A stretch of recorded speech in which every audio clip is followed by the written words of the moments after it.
So, if a Filipino says yes, does it mean no? Or does it mean yes? Or maybe it might even mean both. I've had that happen. And if any foreigner is watching this now, I'm sure that they'll be nodding their heads and saying, oh yes. And it really gets down to the cultural, the cultural characteristic of the Philippines. And that is that confrontation is not something that in everyday low key interactions with Filipinos will mean that they will do anything they can to avoid a confrontation. Now, if you're from America, you probably think that that means a confrontation will mean that you're moving your battleships in, okay? But it's not the way here in the Philippines. People like to be in some kind of harmony, and it defies logic for the average foreigner. Now, it's not the first time that I've come up against logic being quite a long way from being logical. Many countries have their own way of looking at things, and it reminds me of the Irish joke, the twins joke. Now, bearing in mind that I can make an Irish joke because I am actually of Irish heritage. I think second generation Irish from England. So, what was the Irish joke? Well, one of two extremely identical twins in Ireland had died, and they were having the wake. And in Ireland, as is often the way, they have the body of the deceased in an open casket in a part of the house, and they have what they call a wake. And there's lots of food and lots of booze, and people have a few drinks or more than a few drinks, and they celebrate the life rather than the death. Well, on this particular occasion, an uncle, a distant uncle, who had come from afar to be there at the celebration, was standing with the remaining twin, and they're standing there and they're looking down at the embalmed body of the other twin, and after a little while of silence, deep contemplation, the uncle said to the remaining twin, "Was it you or the other one that died?" Now, there's a certain kind of logic in that which not many of you will understand, but if you try, you might see the funny side of it. So, how does this come in with our life in the Philippines? Well, there will be a logic in what you are failing to understand. With the best of intentions, you will fail to understand. Now, a lot of people who are still madly in love with the beautiful girl that they've married and had a second chance with, and even another child, will be reluctant to say that they don't understand. But I did meet a friend the other day who is an extremely accomplished man, having been a skilled pilot and chef and just a lot of stuff going for him.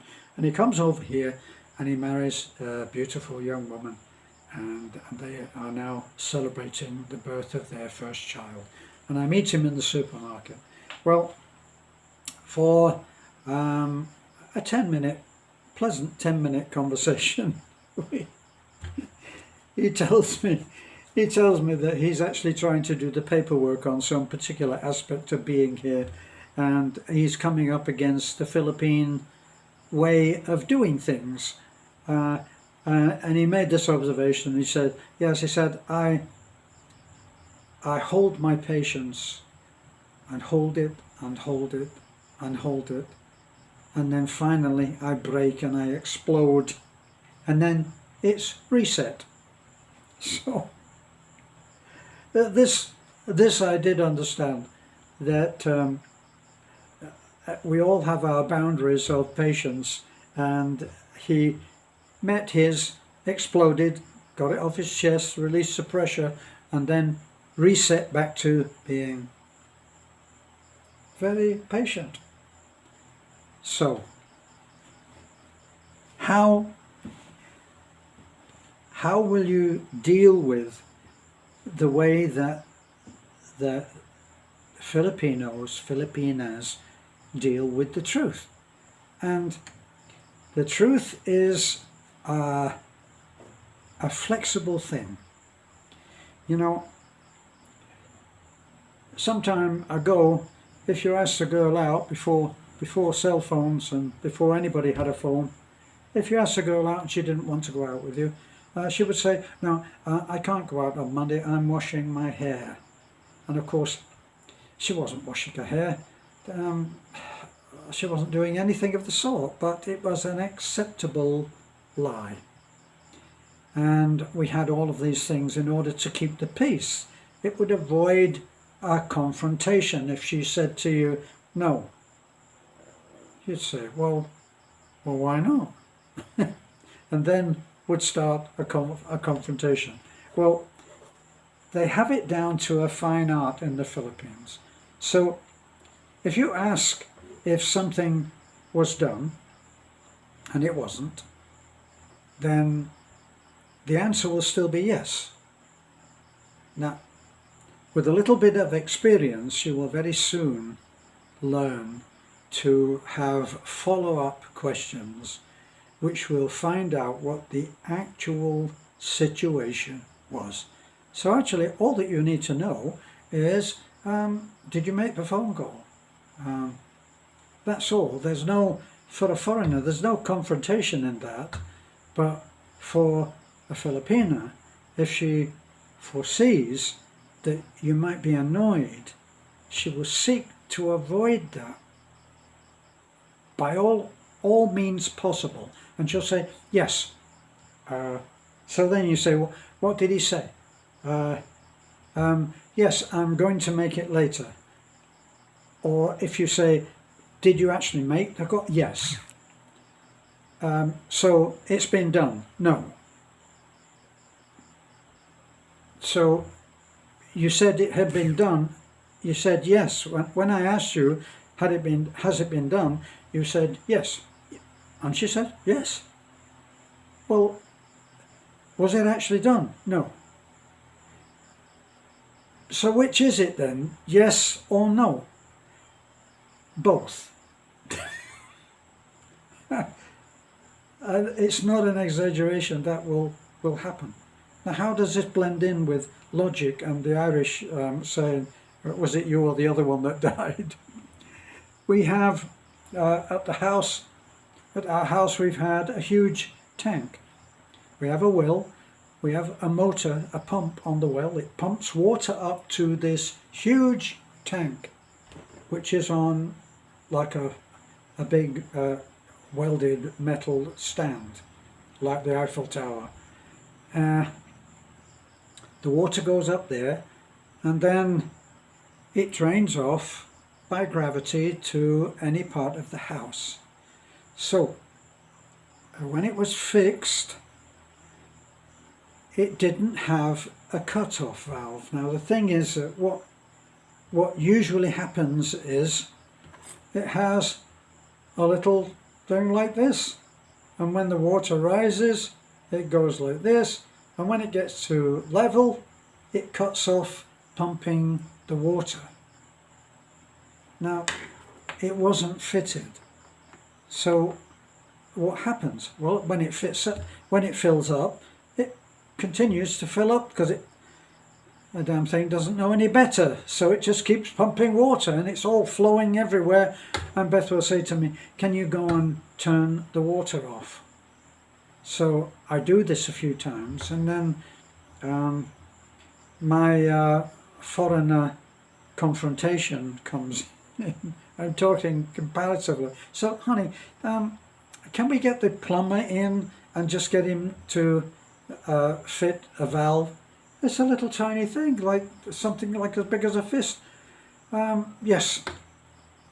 So I leave that a couple of days and I don't see a plumber. So then we do the scenario. Did you call the plumber? Yes. And what did he say? Well, I'm going to call him. Or they'll say, oh, he wasn't there. Or he's not there at the moment. And how do you know? Well, I feel it.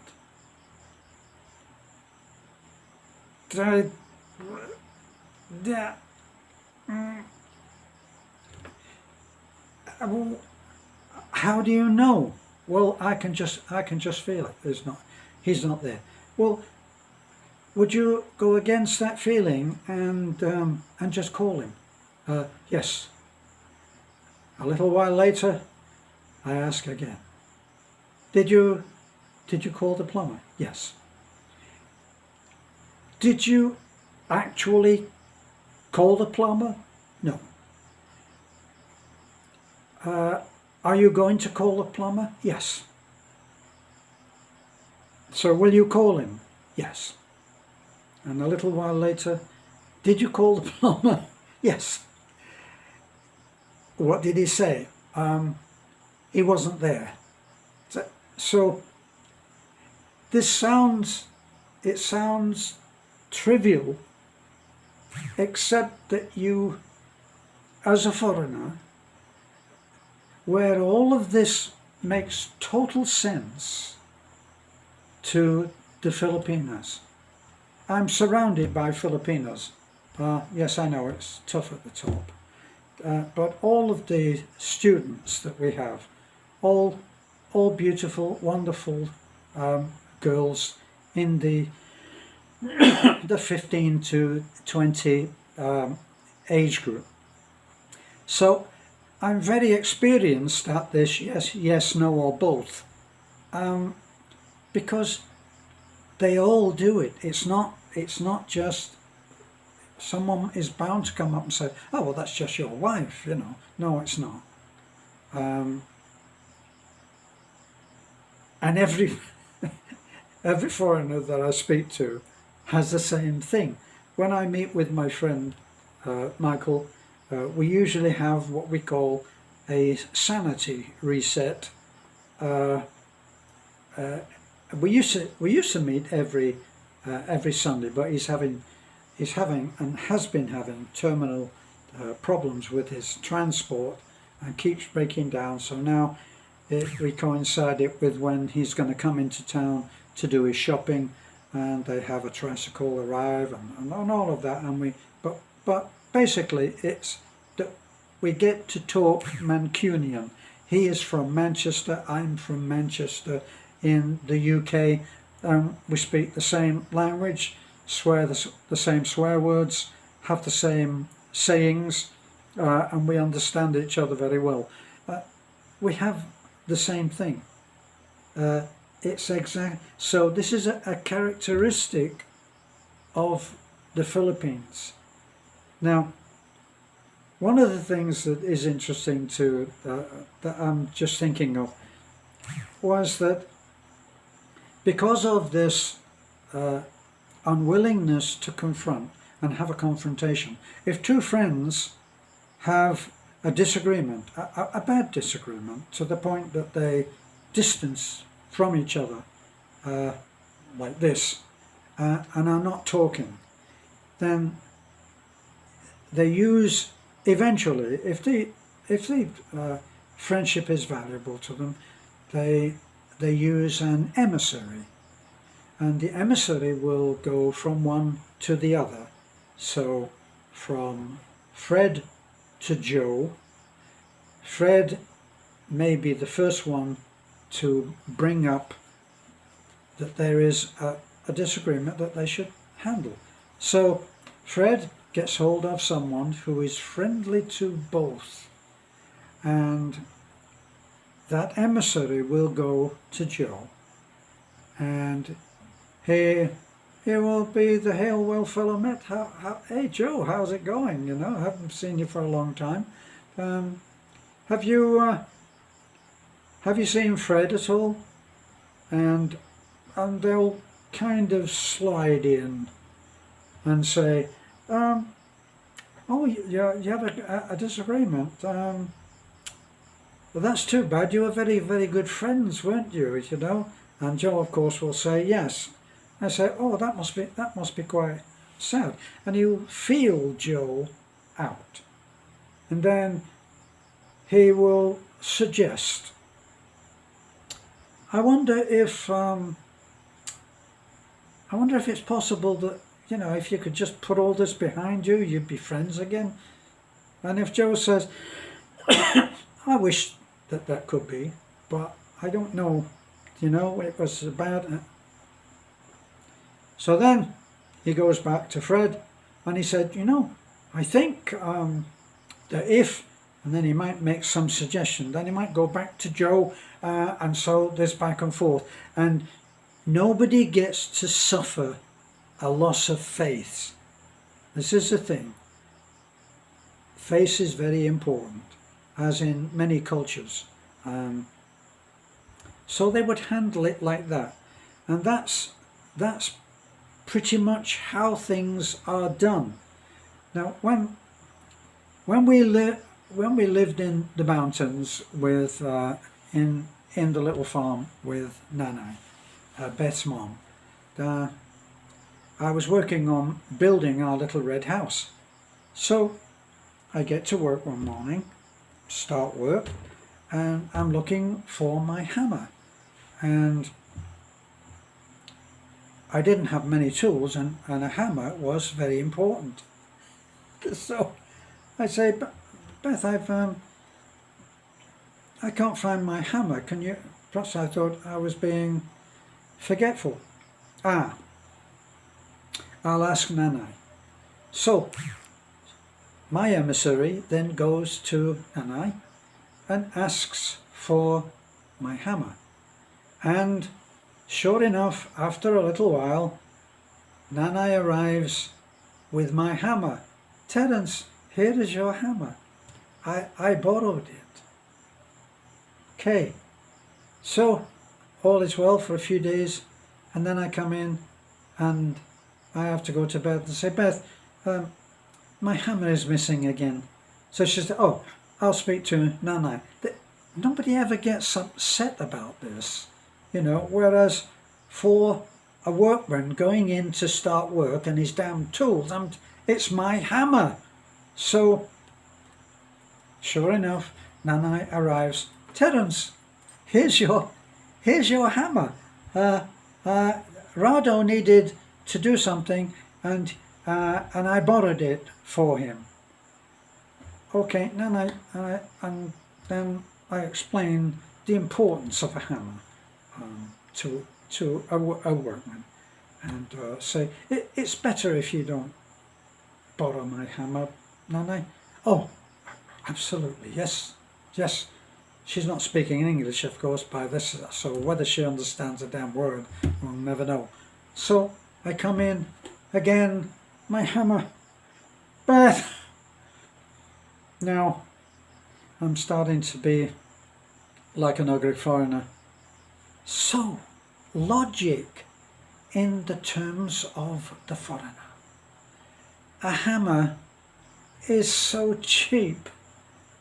I drive into Talabon, I buy a hammer, I bring it home, and I say, Nanai, here's your own hammer. Now you don't have to borrow my hammer. Oh, thank you, Terence. Salamat. So, all is well for 2 weeks, and then I come in, Beth, my hammer. She said, oh, I'll speak to Nanai about it. Totally, everything is just fine. It's just a hammer. So she goes down and she speaks to Nanai. I decide that I must go and speak to her myself. Nanai, you borrowed my hammer. Yes, Terence. I needed to borrow your hammer. He said, Nanai, do you remember I came to you that day? And I said, look at this, Nanai, it's your hammer. It's your very own hammer. Where is it? She says, somebody borrowed it. So, welcome to the Philippines. It's a difficult one to cover, and there are many miles to go before you or I or anybody will understand what the real situation is. I thank you for being with me in this moment of clarification, venting and confusion. Please like, comment, subscribe, and send me a hammer. Just kidding. Bye for now.